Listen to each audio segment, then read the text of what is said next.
Morning, people, and welcome back to Gav Goes In.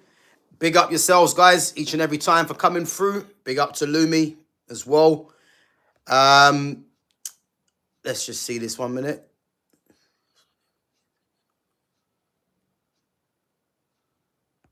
Okay, yeah, nice. Listen, guys, big up yourselves for coming on. As always, make sure you guys are subbing to the channel if you're new in here, and make sure you are smashing that like button, and of course, guys, helping the channel to grow. So again, obviously reached the monetization stage yesterday. So as I said, much appreciated to you guys for supporting the channel. And yeah, guys, some big and better things coming up as well. As I said, I'm gonna be so once you guys become a member, okay, I will be putting in some some stuff in there that you guys can have as a perk for becoming a member on my channel. There's some things that I'm gonna put in there which are crazy. I actually forgot that I actually had a lot of this stuff in my archives. So yeah, keep an eye on that, guys. And as I said, I'll be definitely be updating that members section. So again, if you guys become a member, big up yourselves for supporting the channel. And as I said, your support is much appreciated. So listen, as you guys can see in the title, Marcus Rashford, Rasmus Hojlund, and I've seen a lot of people saying, was Amorim wrong? Was the club wrong for letting them players go out on loan? I've got a different take on it, if I'm honest, in comparison to what I've seen. I think personally, am I surprised Rashford and Hojlund are scoring a couple of goals? I think Rashford's got, what, 6 GA in 8 games? And I think Hojlund has 3 goals. 1 in Serie A, 2 in the Champions League. So not really a great return. But again, am I surprised that they're scoring goals or contributing to goals for their clubs? I'm not. I mean, if we look at, Napoli under Antonio Conte, obviously you've got players, like a De Bruyne that can create. And let's face it, for Hojlund, obviously playing against Sporting Lisbon yesterday in the Champions League. Again, I haven't seen the goals, but it's one of them things where, yeah, I think Hojlund scored a couple of goals in the Champions League before for United anyway. So, I think people that are saying that Rasmus Hojlund, United were wrong to let Hojlund go out on loan, etc., I don't agree with, because let's face it, yeah, I think too many people right now, are, I'd say, living in the past. I think they're living in the past because a lot of people look at strikers and think strikers are just there to score goals, where the game's moved on from that, and for me personally, the type of striker that I like to see, I think Harry Kane, for me, he probably ticks the boxes of what a striker is in this era right now, in terms of what they have to provide in terms of helping the team. So, I think you look at Harry Kane, his general play is of a top level. The guy can create, he can link the play, he's strong on the ball as well. He's got a great touch, he's got great technique. And then most importantly, he does score goals. So I think what it is as well is that people too much are looking at a player just scoring goals. It's more than that. I think if you look at the likes of back in the day, when you had the likes of Alan Shearer, Andy Cole, Michael Owen, a lot of these strikers back in the day, maybe the game was a lot different in the sense of, these players were just tasked with scoring goals. The list is endless. Even going right back to, say, Kevin Phillips, these kind of guys, their general play wasn't of a level of a Harry Kane, but these guys just scored phenomenal rate of goals, you would say. Well, not even phenomenal, really. I think they just scored a lot of goals. But I think in this era now, especially the way football has gone in terms of how systems are played, this is why the false nine has been spoken about a lot as well. And this is why when people are saying, Hojlund was hard done by, there wasn't chances being created, I don't buy it, because at the end of the day, Hoyland's general play wasn't good enough. His link play was non-existent. Too many times he was getting pushed off the ball for a player of his size. And obviously the added incentive as well of him not scoring many goals. So I would have had more patience for Hojlund if Hojlund's general play was actually good. But for too many times you saw Hojlund on the floor. You saw the play break down when the ball was being played up to him. Yeah, so people that are saying, Hojlund should have been given a chance, etc. No, he shouldn't have been. At the end of the day, Hojlund had his chance. It was bought for 72 million, which again wasn't his fault. But the reality is, he just wasn't good enough, guys. And it's as simple as that. It doesn't matter what it doesn't really matter what people want to say. The reality is he failed at Manchester United. It wasn't all on him, but what I would say is he definitely didn't really contribute to Manchester United, because when you're going 20 odd games without a Premier League goal, again, if he was playing well, as I said, linking the play, etc., I would have had more patience. But the fact that he wasn't doing that and then wasn't scoring goals is where the issue is. Big up to Mike for coming through. Big up.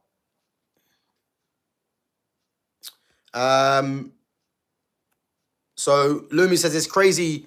Ole Gunnar Solskjaer wanted Kane as the main striker and Haaland as the understudy, and Hojlund as the understudy, and the board said no. But again, this Harry Kane talk was nonsense, because Man United were never getting Harry Kane. They weren't. Man United should have got Harry Kane when Harry Kane was making noise when he first come through at Tottenham. But when Kane started doing what he was doing, there was no chance that Manchester United were going to get Harry Kane. So the Harry Kane talk was nonsense. The fact that they spent 72 million on Rasmus Hojlund is the problem, because you don't go and spend 72 million on a player that scored 9 league goals. Doesn't make sense. If Hojlund's cost like 40 mil, 30 mil, you'd be like, fair enough. I didn't really want him, but fair enough. But to spend that amount on a guy that provided 4 league goals before he got sent out on loan is poor business, really. And as I said, strikers for me in this era now shouldn't really be judged solely on goals. It should be, how's their link play, how's their movement, etc. And the goals should be, as I said, not a bonus, but it should be a prerequisite, really, if the team is functioning. Because if you've got a functioning system which creates chances, your striker will get chances to score. But the fact of the matter is, Hojlund didn't really contribute to the general play of the team. And too often, play was breaking down when the ball was getting played up to him. So this is the problem. And as I said, man, unless he improves that, then this conversation is always going to be happening, unfortunately. Big up to Ricky. Says, big up, Gavs, always speaking facts. Yeah, appreciate it, my guy. Appreciate it. Big up to Kirsty Claire Harper as well. Guys, don't forget, guys, to get your members badge as well. Make sure you guys become members if you're supporting the channel. And as always, appreciate your support. How many points does Amorim need in his next 10 games to survive? So again, I'm not even going to go that far. I don't believe he gets the next 10 games. So yeah, I'm not even going to entertain that, because there's no way that I can physically sit through Amorim in another 10 games. So again, today's not about Amorim. It's about Marcus Rashford and Rasmus Hojlund. So as I said, Hojlund, for me, there's people saying that Hojlund should have stayed. Hojlund should have been given more chance. I don't agree one bit. I definitely don't agree with that. But I do think that, am I surprised that, he's getting more chances, scoring more goals? Then I'm not really. As I said, different systems, people might say better quality of player in behind, the likes of De Bruyne in at number 10. So yeah, these things are going to be spoken about. But for me, I just don't like the revisionism that Rasmus Hojlund now seems to be getting because he scored 2 goals in the Champions League. Because as I said, he was an abject failure when he was at Manchester United. And as I said, too many people are getting a bit carried away at the fact that he's got 2 goals for Napoli.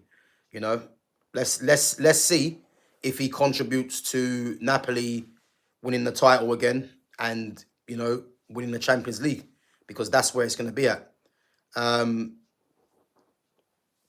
So yeah, that's where it's going to be at. Let me just check 1 second. Gav, can you cut my first question?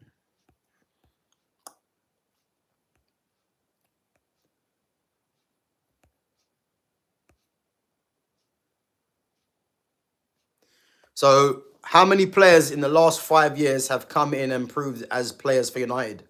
Good question. There hasn't been one, I would say. If you look at all the players that have come into Manchester United, in comparison where they were in their careers, it's hard to say really, because a lot of the players have regressed. You look at the current Man United squad right now. I'm looking at look at Mbeumo and look at Cunha. Have Mbeumo and Cunha so far been at the level that they were at Wolves and Brentford, respectively? No.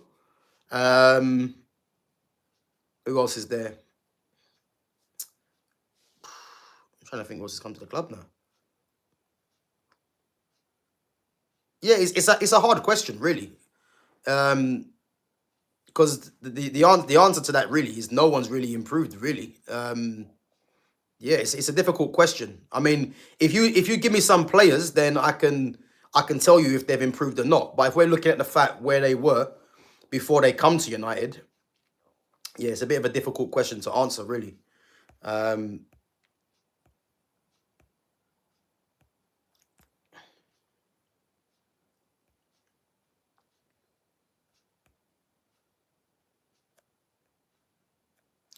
So Eamon says, "Is this supposed to be the Man United version of Troops?" Well, I'm not quite sure what gives you that idea, but yeah, that's a random one, man. That's a random one.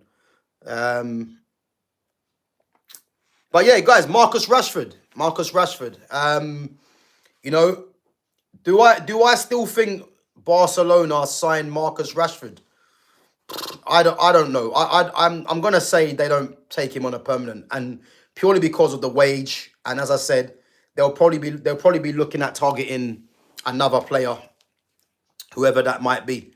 And what I would say is Rashford so far has got what, 6 GA in 8 games. I mean, at Barcelona, I mean, I'll be honest with you, the way that Barca play, you know, with the quality of players that they've got, you know, to be honest with you, it's not really hard to get numbers in that team, you know, because as I said, the way they play, you know, the amount of chances they do create, you know, Rashford's a player that's got explosiveness as well. So he'll contribute to that Barcelona front line, no doubt. I think the question that he needs to ask himself is, because when everyone's fit, does Rashford start for Barcelona? I think Yamal's a certainty. You'd think through the middle, Lewandowski, and then Rafinha. So I think that's Rashford's task, really, to try and get into that front three. Because, as I said, I do believe when everyone's fit, that will probably be the favoured front three still, in Yamal, Lewandowski, and Rafinha. But I think in terms of Rashford in his last couple of games, you know, couple of assists, yeah, I mean, to be honest with you, man, I do expect that of Rashford. But again, do I want Rashford back at Manchester United? Do I think Ruben Amorim made a mistake in letting Rashford go out on loan? I mean, this system that obviously that Amorim plays, Rashford wasn't really going to figure anyway, because Rashford's not a 10. You know, he's not a striker. He's a left winger in a 4-3-3, in a 4-2-3-1. So again, I'm not really fussed that Rashford's gone out on loan.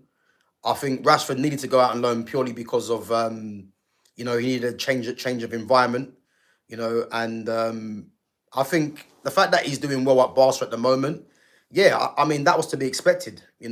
I think the main thing for Rashford is, does his form take him into the England squad for the World Cup? Because these games coming up, I think they got a couple of games, got international break coming up now.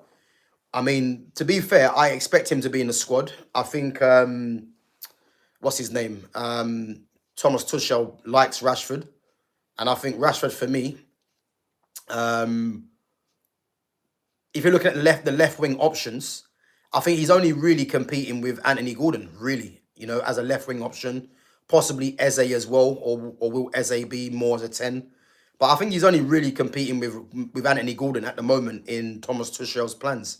So again, I think Rashford can, he can kind of not be at ease, but I think he kind of knows if he just puts some form together and a couple of goals, then I think he knows that he'll be on the plane because Tuchel does like him. So yeah, I think that's the main thing he needs to look at.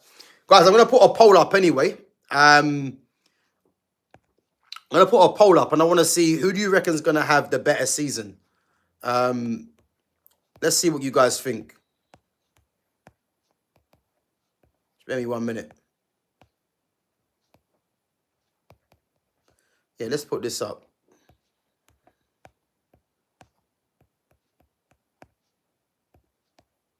And guys, let me know as well if you think that either Rashford or Rasmus Hojlund should be coming back to the club. Spare me 1 minute.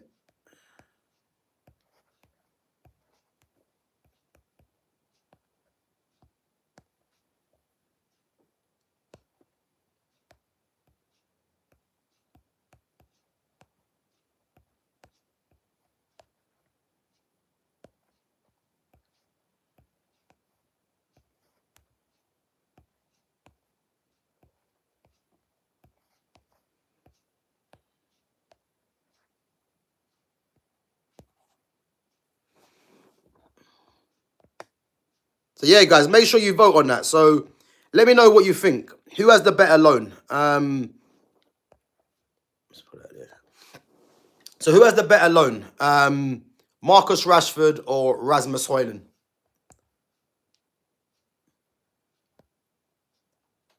Yeah. Big up to Lewis Jackson. Big up.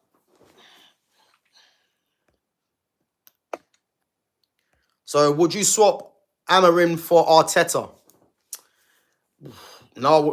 Do you know what? That's a good question, Would I swap Arteta and Amorim? I mean, you're gonna have to say yeah, but I don't rate Arteta as it is anyway. So, but I think you're gonna have to say yeah. These questions make me laugh though because it's a question really that you can't really skirt away from. But I wouldn't have either. Put it that way.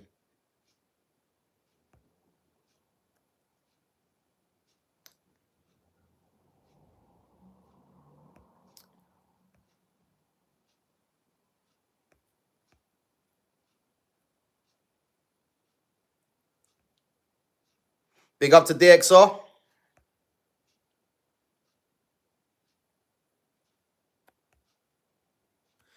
So I also agree Rasmus wasn't good enough, but this exposes how our current system isolates our forwards a lot of the time. Just rewatch the matches. Too many gaps between defence, midfield and forwards. Yeah, I agree. But again, I think we've spoken about this too many times with Ruben Amorim. It's very obvious he's not going to change. It's very obvious that there does need to be a change of manager, and it's down to it's going to be down to Ineos at the end of the day. I think it's coming to a point now where it is crunch time for Ineos because the fact that again we know that there's been reports of them waiting till November to sack him, so I think they have to pay less money. But for me, this season can still be salvageable in my opinion because I look at a lot of the teams now. Look at Liverpool for instance. Yeah, Liverpool were winning every game, 5 from 5. They've now lost their last 2 games, 1-0 away from home. And now they've got another away game against Chelsea, So even the team that's at the top, they're not really playing well. There's players that are coming under pressure, under scrutiny.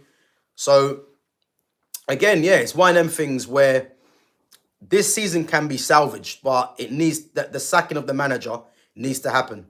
It does need to happen. But in terms of the 2 players that are on loan, Rashford and Rasmus, do I believe Amorim made a mistake in letting them go out on loan? I don't, because these were 2 players that was very obvious that these 2 players needed to leave. And I think the fact that, they've now gone on loan and they're doing okay. I wouldn't say they're doing. I mean, I've watched a few Barcelona games. I think Rashford's has been decent, to be fair, and he is contributing. I haven't really watched Rasmus Hojlund. I mean, I've not even seen the 2 goals that he scored. But again, people are going to be looking at that and thinking, well, if he's scoring goals for Napoli, why not for United? But there's different expectations for one. And let's face it, Rasmus was poor at United. So yeah, let's not get away from that fact.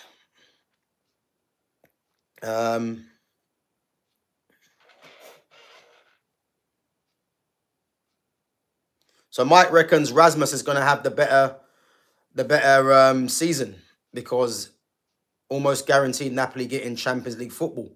I think isn't it in Italy at the moment? There's a few teams that are tied at the moment at the top. I think there's is it 3 or 4 teams I heard that are joint top or something like that?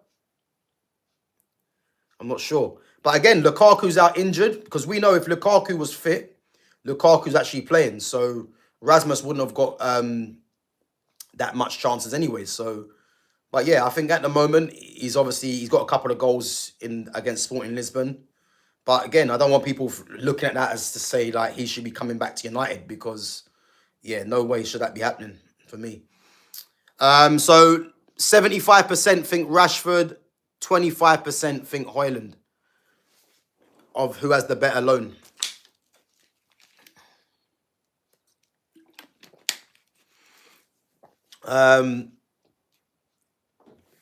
I would have signed Osimhen instead of Sesko, just get an experienced striker.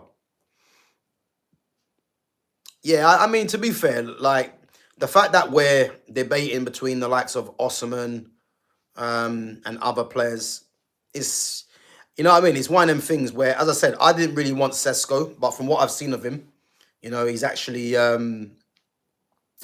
doing a good job, to be fair. I think he's been decent, But again, Osimhen, I didn't really want Osimhen, if I'm honest. I didn't.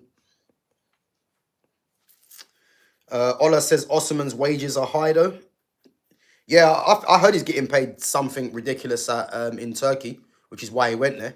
I think what's concerning is that he's actually in Turkey because a lot of people regarded Osimhen as one of the top strikers in the world, and the fact that he's plying his trade in Turkey, is funny, really. It's actually funny, but.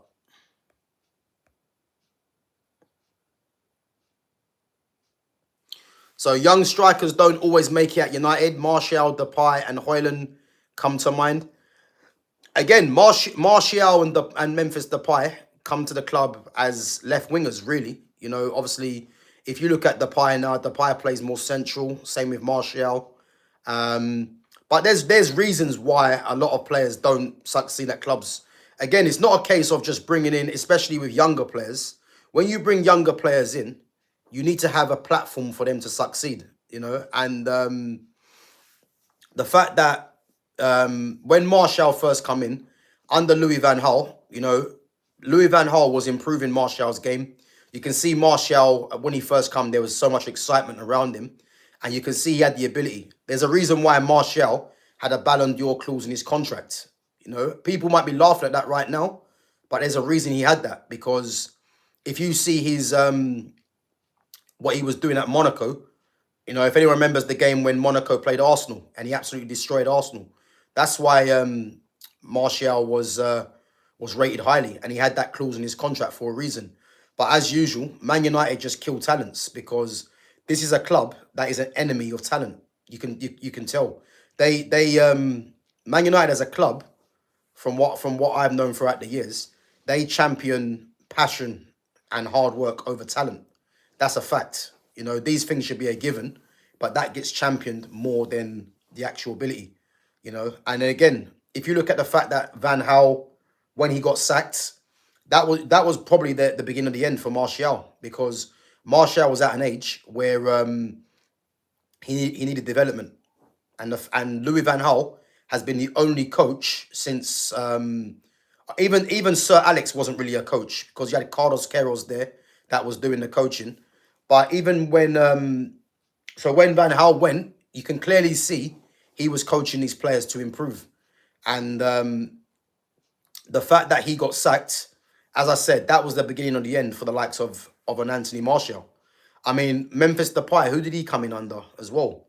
Did Depay come in under Van Gaal as well, or did he come in under Moyes? Who did he come in? Memphis guys, who did Memphis Depay come in under? I can't remember. Was he there when Van Gaal was there? Because these kind of young players, they need they needed development in their game. And then when Van Gaal got sacked, just look at the long list of managers that United have had: Mourinho, Solskjaer. I'm not going to count Rangnick, because Rangnick should have been upstairs really. But you look at Mourinho, Solskjaer, Ten Hag, and now Amorim. These guys quite clearly can't or don't coach players, which is why you're seeing a drop off of a lot of young players. Look at Lenny Yoro, for instance. Yeah, Lenny Yoro coming to the club at 19. Even though we know Lenny Yoro is going to be a top player, but Lenny Yoro is someone that needs development still. What's Yoro? 19, I think he's still. He needs development in his game. But I think Yoro's going to be fine anyway. And I just think with Yoro, he just needs, again, a different manager, because you can quite clearly see now that Ruben Amorim has no problem dropping him now as well. And again, the reports coming out that Amorim is more favouring more of the older players, the more experienced players, which again doesn't make sense to me, because the future is the likes of Lenny Yoro, the likes of Ahmad, the likes of Kobe Manu, Xerxes, Sesko. Those guys are the future. Aiden Heavens as well. But yeah, he's favouring the wrong players that even shouldn't be at the club or be in the lineup. So yeah, this is the problem. Okay, so yeah, you come in with Martial and Di Maria again. So you got Di Maria, who's obviously the more experienced one, and then you got Martial and Depay, who were the two young ones. And again, they were being developed, by Louis Van Gaal. And then when he got sacked, this is when it all went down. Unfortunately. So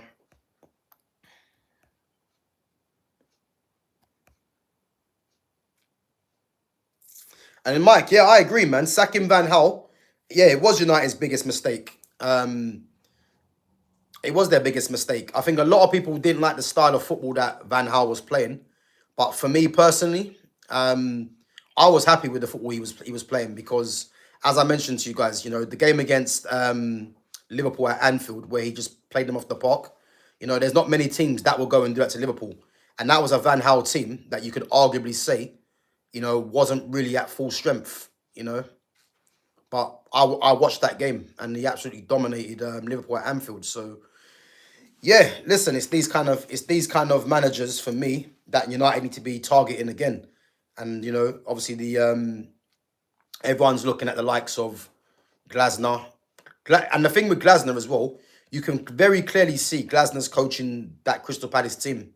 Because Crystal Palace on paper haven't got really any world beaters. They've got very good players, but there's no world beaters. But just look at what he's doing with that team.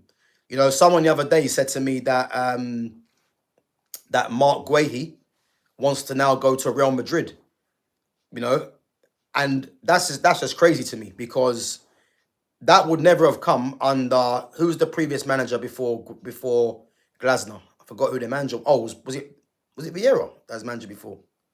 Was it Vieira? But what I'm trying to say to you, that's Oliver Glasner.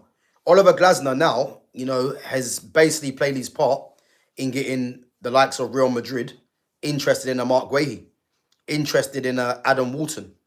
That you have to give a lot of credit to Oliver Glasner. Like, these players are good players, but the system that's been in play for Palace and the way these players are playing has to come down to Glasner. So you can clearly see that Glasner is a very good coach. And again, Glasner is a disciple of Ralph Rangnick as well. So yeah, man, it's he's one that I'd like at United. Again, Iraola, another one.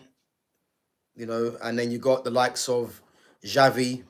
I think when you look at Xavi, you look at Iraola, and you look at Oliver Glasner. The fact that Man United are linked to those type of managers, it is good reading, because all three of them managers are all coaches to improve. And this is what I thought we was getting in Ruben Amorim. And the fact that Amorim really hasn't shown any coaching acumen, you would say, this is why for me he has to go, because I wouldn't be as fed up, if I saw players were actually getting better. These players have got worse since they were with Ten Hag. Like, Ten Hag actually made them look better. That's how bad it is. So, and it's nothing to do with him not having his players, etc. As a coach, your first thing is to improve the players you have, and he can't do that quite clearly. So, yeah, it's one of them things, man. Unfortunately, guys, come on, let's make sure we're voting. So 75% say Rashford, 25% say Hojlund. So if you haven't put your vote in, make sure you do.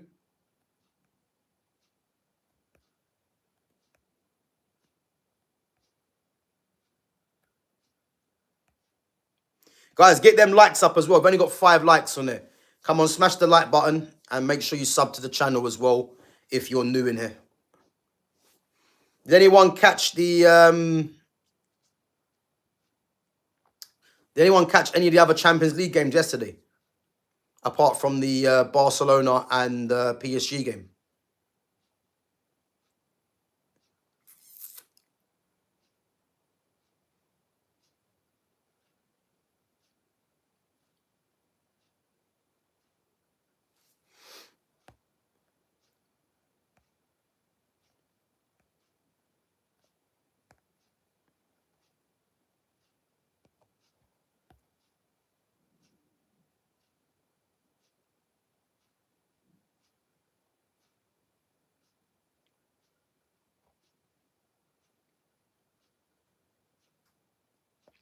What's mad actually, guys? Sorry to take it away from what we're talking about. Yeah, I'm just watching some clips, yeah, of Arsenal and Newcastle game. Yeah, you know what? The more I think about it now, yeah, Arsenal were actually fortunate to actually win that game, because you know what it is, yeah. Gabriel should have been sent off. I actually forgot that he actually elbowed what's his name, Nick Walter-Marder. So, and how funny is it? The guy that actually elbowed him actually goes and scores the winner. And that is football for you. Football has a funny way of doing things like this, and as I said, man, it's crazy that he actually scored the winner when really he should have been sent off, because yeah, I see the clips of him elbowing Walter-Marder. I'm surprised there was no VAR on that. So I think they're actually lucky, really, when you think about it. So, Player of the Month nominees, September nominees. Erling Haaland, Kamada, Minte. Minte's been very good. Robin Roos, Granit Xhaka, Martin Zubimendi. Yeah, Haaland's going to win that easy. Yeah, Haaland's going to win Player of the Month. I can tell you that now. Manager of the Month, Arteta, Glasner, Pep Guardiola, Regis Labrie. I think Glasner wins Manager of the Month. Yeah, I think Glasner's going to win Manager of the Month. Guys, you've heard it here first. Glasner wins Manager of the Month. Erling Haaland wins Player of the Month. Yeah, I think they're gonna be them two. Pravesh says favorite club, Manchester United, and also like Barcelona as well.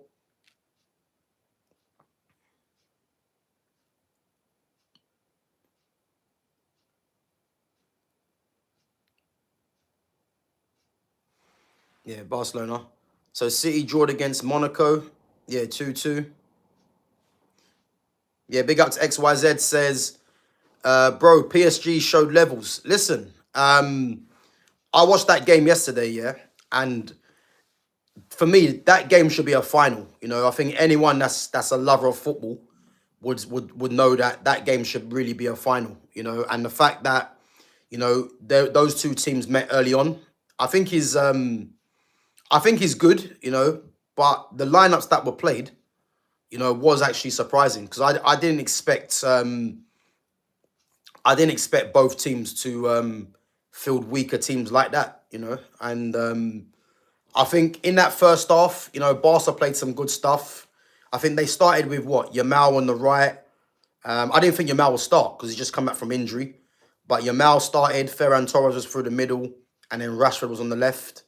And then the midfield was Pedri, De Jong, and who's the other one? Oh, and Danny Olmo. Again, Danny Olmo's a funny one, because Danny Olmo is actually a good player, but it's almost as if, yeah, Danny Olmo doesn't fit into this team. Because I think this is a team with so many stars. And Danny Olmo, to me, when he was at Leipzig, you could arguably say he was one of their standout players. But I think the fact that Olmo's gone to Barcelona, and again, let's not forget, Danny Olmo was at Barcelona as a youngster as well. But the fact that Olmo's gone to Barcelona and isn't a starter, it's odd because he cost about, what, 60 mil as well. But he's clearly not a starter. And it's just weird seeing Danny Olmo at Barcelona now because they've got so much quality.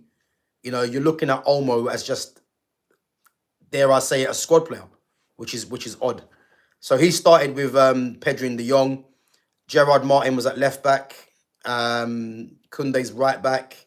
And then they played Pau Kabasi and Rayo's on the bench. So it's, who was it? Kabasi and... Oh, Eric Garcia. That's who it was, yeah. Kabasi and Eric Garcia. And then in goal was Wojciech Szczesny. So for me, the lineup that I expected wasn't that. And then again, PSG had no Marquinhos, no Doué, no Dembele, no Kvaratskhelia, Hakimi and Mendes both at fullbacks. And again, guys, you're looking at the two best fullbacks as a combination in the world right now. And then they had William Pacho and ex-Bournemouth defender Ilya Zabani at centre-back. Vitinha was in there with João Neves and Fabian Ruiz. So again, their first choice midfield. And then the front three was Seni Mayulu, Bradley Barcola, and then Mbaye. Is it I can't remember his surname, but that Mbaye player, I'm telling you now, he's a very good player. It won't be too long before he's pushing for starts, because he's a very good player. And again, I think that first half, Barca played some good stuff. The goal by Ferran Torres was very well worked. Rashford getting the assist. There was a chance that Torres had to score as well earlier, where where Yamal played a beautiful ball to him, outside of his foot. That really and truly, Torres, if he looked up, could have squared it to Rashford, but he actually went for goal and then he got blocked. But yeah, listen, they played some very good stuff, Barcelona. But I think PSG in the end, especially in that second half, they were the more dominant team. They were pushing Barca back. But the problem is Barcelona, yeah, they need to this high line that they're playing, especially against pace, doesn't really make sense to me. They done that against Inter Milan and it killed them. You think of Marcus Thuram, his pace, and had a few players, I can't remember their names, in the wide areas. They were causing problems for them. And again, against PSG, where you've got Nuno Mendes and Hakimi, who are very attacking at fullback. Then you've got Barcola. You've got, what's his name? You've got other players that have pace in their team. And that's not even Dembele playing. That's not even Doué playing as well. And Kvaratskhelia. For them to keep playing that high line, man, it was a matter of time before they was going to get exploited. So, or breach, should I say? So yeah, it's crazy, man. It's crazy, but this is what these teams do, man. But they're definitely going to have to sort out that high line because, again, that when they got caught for that goal, great finish from Gonzalo Ramos. You know, you had the likes of Balde, who's coming back from injury as well. You know, he's got pace, but to be honest with you, it's a lot to ask when you've got a player that's trying to track back against someone like Hakimi. And then you had, was it Kabasi and Andreas Christensen who come on as well. So yeah, it's one of them things where I think later in the competition, when they play against the best teams, they're gonna have to sort that out.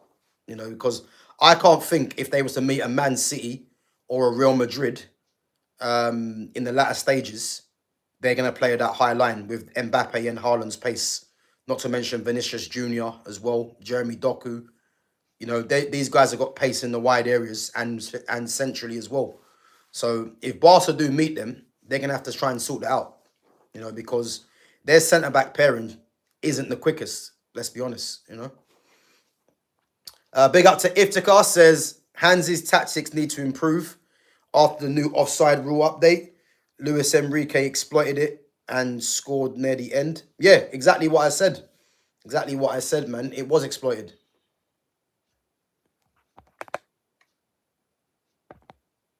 Yeah, it was exploited. I always do that.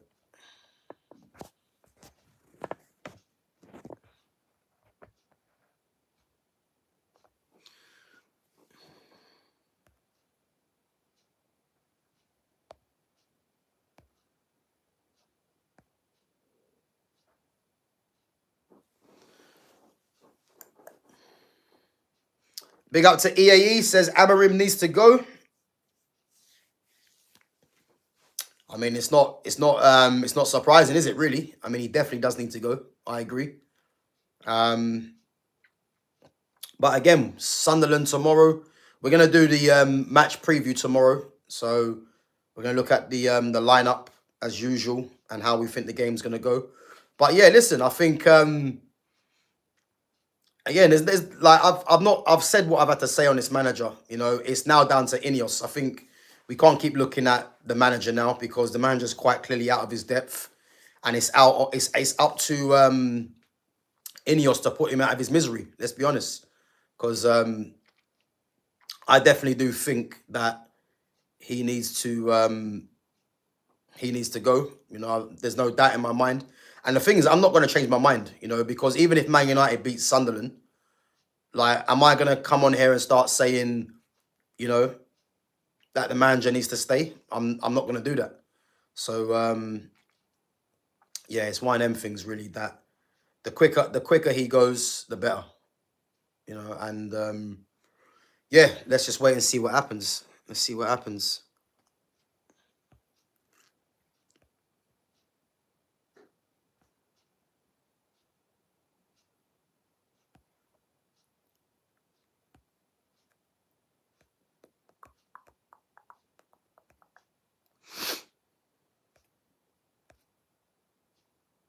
Guys, who are you picking for your who are you choosing for your player of the month?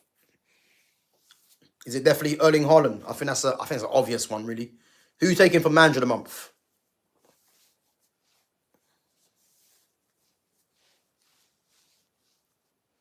So, fun fact: Leo Messi has scored more goals than Real Madrid in his career. He started his career in 2005, and ever since then, he's scored 882 goals, while Madrid has scored 803. That is crazy. That is crazy.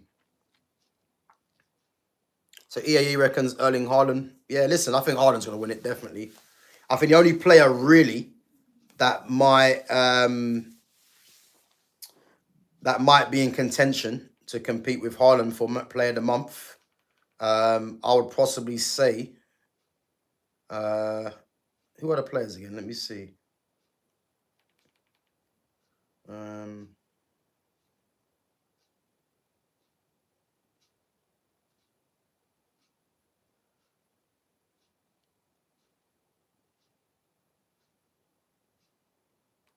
So yeah, I think the only one really I would say is probably Yankuba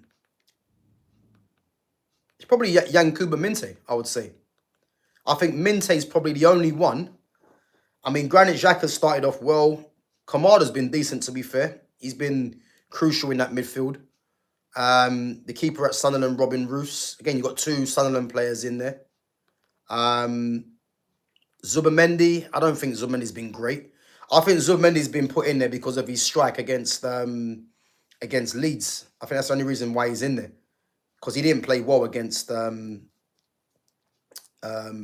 Newcastle or against Man City. I just thought he had a decent game. But yeah, no, I think Mintez probably the only one. And he's been very good, Yankuba Mintez. But I think Haaland wins it, hands down. Iftikhar says, Gav, ever thought of playing games on live? It'll increase the views and you'll enjoy it. Do you know what? I was thinking about that. Yeah, that's something that I'll probably look at. I'll look at later down the line, 100%. Again, I don't really play online. So, yeah, obviously that's something that I'll look at doing. Trying to think of what games I've got, though, Final Fantasy I've got at the moment I'm playing. I want to get the new Metal Gear Solid, so I'll probably look at doing that or something like that, yeah. But no, that's something I'll definitely look at, man. Yeah, even FC26. I need to get that, definitely. I need to get that. I'm probably gonna try and get that probably next month sometime. So yeah, listen, that's in the pipeline, 100%. That is definitely in the pipeline.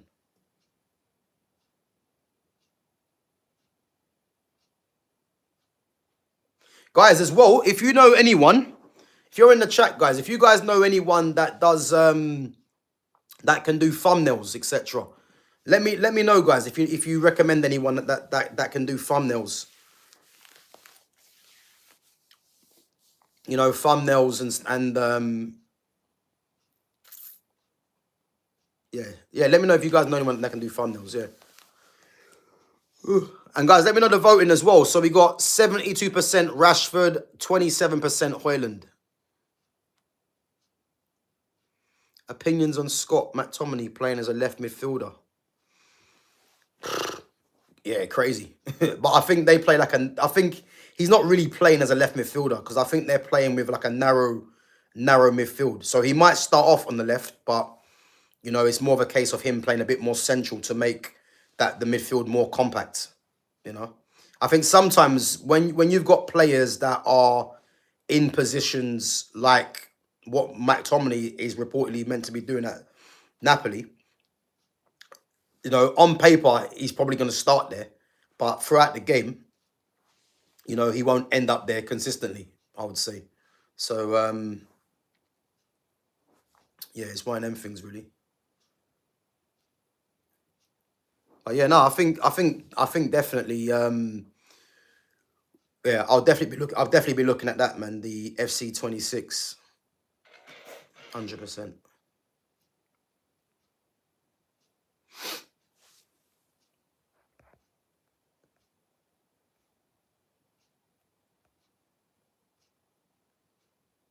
So Kane is going to win the Ballon d'Or. Bayern are top of the league and top of the Champions League. He's got 20 GA in 9 games. I'll be honest, yeah. I'll be honest. Like, if Kane gets mad numbers, but Bayern don't win the Champions League, he's not going to win the Ballon d'Or. He's not. I mean, he's got ridiculous numbers, and he will continue to get that because Harry Kane's a top player. But the only way he gets the Ballon d'Or, first of all, it starts in the World Cup. He's got to have a very good World Cup with England, getting them as far as possible. And then he's got to win a Champions League. If he doesn't do either of them, but he gets numbers, that won't be enough. That definitely won't be enough for me.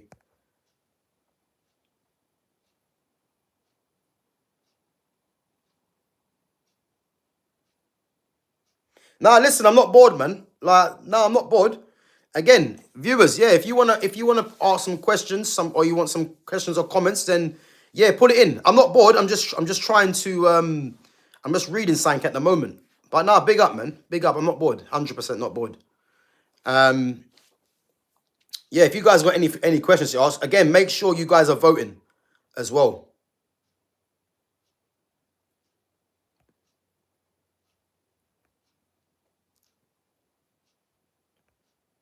But yeah, we are going to wrap up in a bit anyway.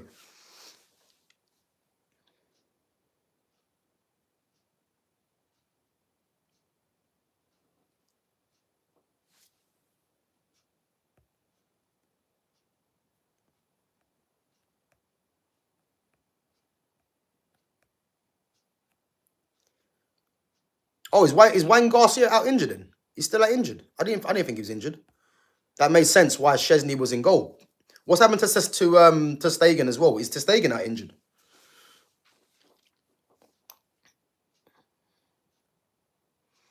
Big up to Cocky from Puerto Rico. Big up. Big up for coming through. Puerto Rico, man. North America.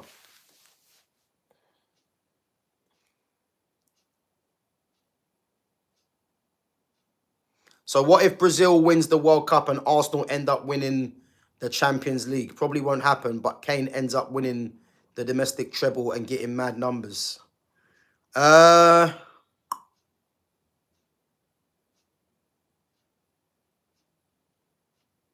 yeah, if Kane wins the domestic treble and gets mad numbers, he won't win Ballon d'Or. Again, the Ballon d'Or is based on... This is why Ousmane Dembele won it, because PSG won domestic, they won Champions League, and he had good numbers. So that's the perimeter for it. For me, I wouldn't base it on that, because the Ballon d'Or should always be given to the best player. And the best player doesn't mean that they're getting mad numbers. It's just how they've performed throughout the season. You know, memorable moments as well. And a lot of it does come down to them winning titles as well. So that's how I see it. But in terms of if Kane won a domestic treble, I mean, I expect him to go and do that. I expect him to win the Bundesliga, you know, the cups in Germany, because Bayern have the strongest team. And he's obviously arguably the best player in the league with the likes of Elise, etc. You know, but in terms of that and not winning Champions League and not going far in the World Cup, he won't win the Ballon d'Or. 100% he won't. Vinny won the Champions League, but Rodrigo won it. Yeah, again, but look at how Rodrigo or Rodri performed in the what's the name, in the European Championships, because these things do matter. Not to mention as well, he won a league title, I believe, as well. So yeah, I definitely think again, Champions League is a massive thing, because I thought Vinicius Junior was going to win it, but the fact that they gave it to Rodri, you know, people might say, you know, there might have been something, a hidden agenda there. I don't know.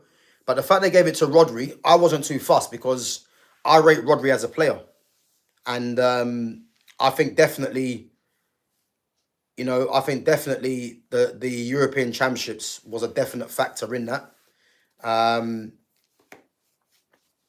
But yeah, to think that Vinicius Junior finished second to Rodri, you know, only last year, and now he didn't even make the top 10. That's been coincided with the likes of Kylian Mbappe coming in, you know. Cocky says, do you see Spurs finishing top 6? You know what? I think under this manager and the players they've brought in, they've got every chance for me to finish in the top 6. But I just don't know. Because I think they're capable of doing that. But I think this season's going to be mad, because I think there ain't one team I could say that has been outstanding. You know, Liverpool are what, 2 points ahead in the league right now. I don't think Liverpool have been great. You know, Arsenal, who are second, they haven't been great. I think both of them teams have just got over the line in certain games. But I think there's a lot of places that are up for grabs. So I can't really say if I believe that those teams like a Tottenham get top 6, because the way the season's going at the moment, who's to say if I mean, look at Chelsea. Chelsea have been poor. who's to say that Tottenham can't go higher than that?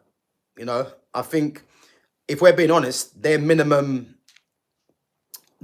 should be top six with the manager that's been brought in and what they've spent. But yeah, listen, I think there's quite a few teams. You know, I'm not going to rule out Man United from top six. As crazy as that sounds, you know, you get rid of this manager and you bring in a Glasner or a Xavi or a Zidane or a Iraola. You know, I'm going to be optimistic to say that they can get top six with this squad they have, just playing a different system. You know, so yeah. So Rodrigo, Vinny, or Mbappe, I'd say Rodrigo is better than them both. He is. He is. He's more talented than both of them. But as I've mentioned previously, those guys have got bigger profiles than Rodrigo. So he's always going to be the fall guy, which is why I said he needs to leave, because he's never going to be given the respect he deserves as long as those two are there. And as you can see now, Vinicius Jr. has kind of gone into his shell now at the fact that Mbappe's there. Like, there's no denying that Mbappe's the biggest name there now. Whereas before Mbappe came there, the team was more or less about Vinicius Jr. The team now is more about it's all about Mbappe. And again, Mbappe is getting numbers, but something's well, again, Mbappe's thriving, which means Vinicius is not, because both of them are not going to thrive in the same team, especially when they play against the best teams. You know, look at the game against Atletico Madrid. You know, I did say, you know, if you play those two in the same team, again, I didn't watch the game, but if you play them two in the same team against the better teams, you know, they're going to come unstuck. You know, and that's what happened. So, is what it is. Lumi says Arsenal. What about Arsenal? I feel like Real Madrid has to rebuild their backline. I'm a Juventus fan, and I know how weak backline can be. I mean, you know what is, yeah? You look at Real Madrid's backline now. I can see why they bought Dean Howson. And again, if you look at the fact that Barca, again, people need to realize this, yeah. Look at when Barca and Real Madrid were at their peak, yeah, when they had Ramos and Varane at centre back, or Ramos and Pepe, you would say. And then now they got and then they had Gerard Piqué Puyol or Gerard Piqué Mascherano. You can see why they bought Dean Howson, because Barcelona got Pau Kabasi, you know, player that's come through the youth, just like Gerard Piqué, even though Piqué did leave to go United and come back.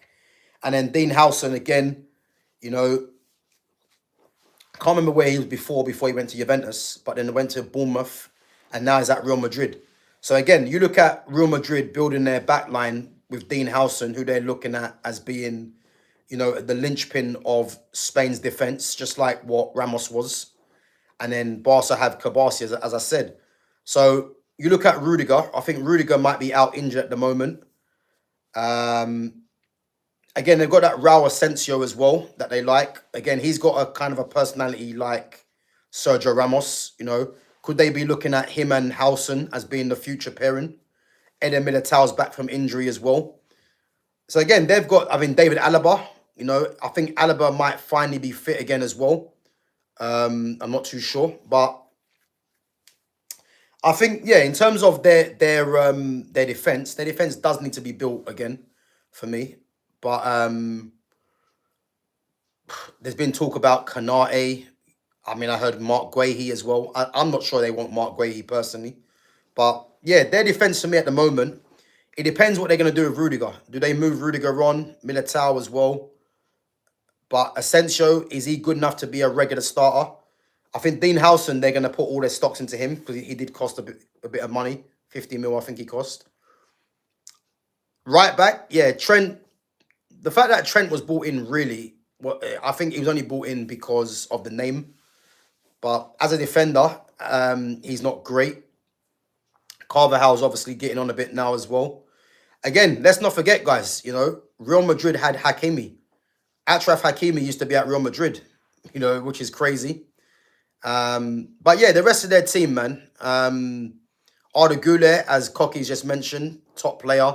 Kenan Yildiz, again at Juventus. But Goulet for me, him and Mastantuano, you know, you'd think of both of them players who are quite similar. And I know Mastantuano plays more out wide, but how are they going to justify getting all those players in the team? Because we know Mbappe is going to play. We know Vinicius Jr. will demand to play as well. And then this means that you've got two positions there taken up. Jude Bellingham, you know, because of his PR, will be expecting to play as well. So how are they going to figure out all these attackers getting into the team? Which is another reason why the Rodrigo one doesn't make sense to me. So, yeah, it's crazy, man. Yeah, listen, Arda Güler is a much better player than Jude Bellingham. That's not even controversial. He is. If you know your football, he's a much better passer. It's just that Bellingham's PR and his hype is massive, you know, but it's all going to come crashing down, man, I tell you, because when it comes to this World Cup, you know, England are going to be looking at Jude Bellingham again to lead them as far as they can. And then when they realise he's another one that's failed, maybe people's eyes will be finally opened, you know, because the amount of PR this guy gets, you know, I just see as well that recently that he won England's Men's Player of the Year over Harry Kane, which is crazy. So, again, how can he win Men's Player of the Year when Real Madrid won nothing? Doesn't make sense.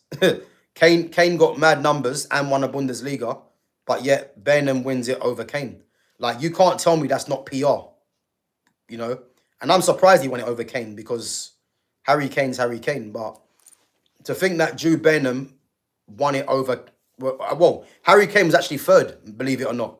So this is what I'm trying to say to you there. This is how you know football's backwards, yeah?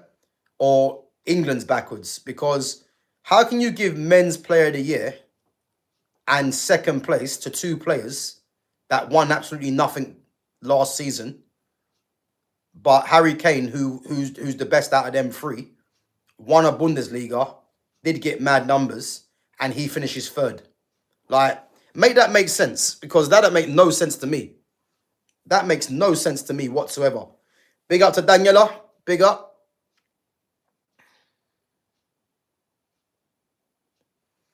Yeah, listen, that makes no sense to me. How can the player that is the captain for England, who's the best player, you know, won a trophy, had good numbers, finishes third to two players that didn't really contribute? Well, let's face it, two players that won nothing last season. Like, that doesn't make any sense. But this is football for you. PR at its finest, you know. Yeah, I heard about the Raul Asensio one. Yeah, I heard about that.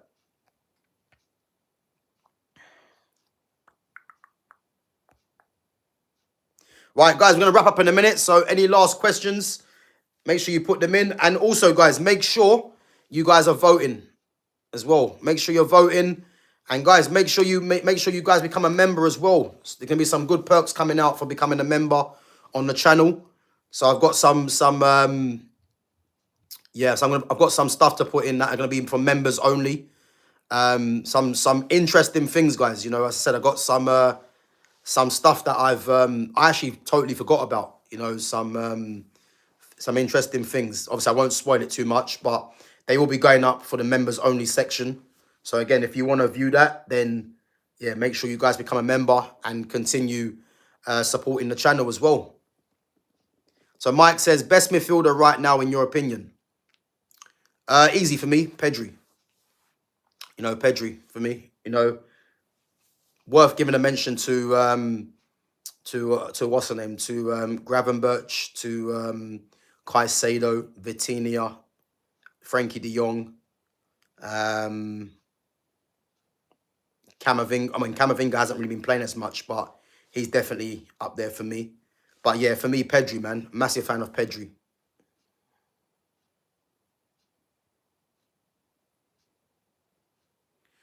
So people might call me mad, but Bellingham is better than Bellingham.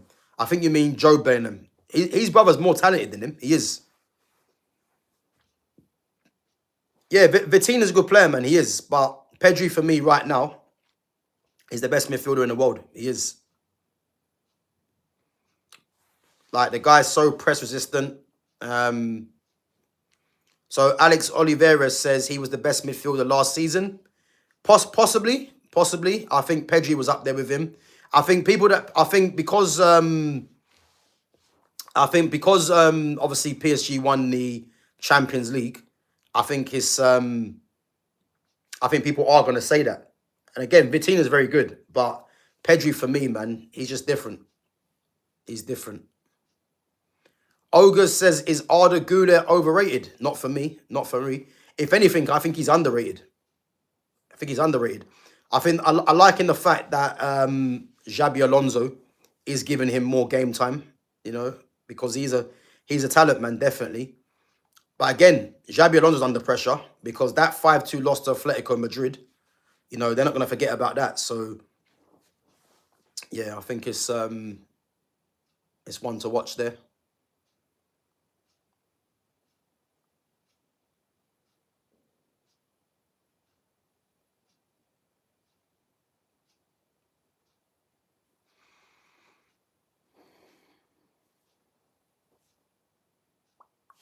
Right, guys, we're going to wrap up anyway. But, guys, big up yourselves each and every time for coming on. Again, make sure you vote, guys, on the poll. So who has the better loan, Marcus Rashford or Rasmus Hojlund? At the moment, Rashford 79%, Hojlund 21%, 24 votes. So, yeah, make sure you put your vote in and let us know what you think. I agree. I think Rashford does have the better loan.